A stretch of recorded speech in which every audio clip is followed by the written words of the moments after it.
ಎಲ್ಲರಿಗೂ ನಮಸ್ಕಾರ. ಆತ್ಮೀಯರೇ, ಸುಂದರ ಜೀವನಕ್ಕೆ ಸರಳ ಸೂತ್ರಗಳು.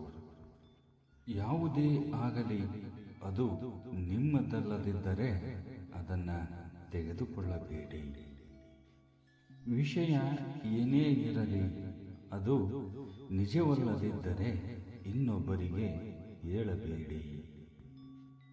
ಕೆಲಸ ಯಾವುದಾದರೂ ಆಗಲಿ ಅದು ಸರಿಯಿಲ್ಲದಿದ್ದರೆ ಅದನ್ನು ಮಾಡಬೇಡಿ. ಇತರರಿಗೆ ಮಾಡಿ ಎಂದು ಒತ್ತಾಯ ಮಾಡಬೇಡಿ. ಆತ್ಮೀಯರೇ, ಈ 3 ಸರಳ ಸತ್ಯಗಳನ್ನು ಪ್ರತಿಯೊಬ್ಬರೂ ಜೀವನದಲ್ಲಿ ಆಚರಿಸಿದ್ದೇ ಆದರೆ ಈ ಮನುಕುಲದ ಬದುಕು ನಿತ್ಯ ಸುಂದರವಾದೀತು ಎಂಬ ಸದಾಶಯದೊಂದಿಗೆ ಧನ್ಯವಾದಗಳು.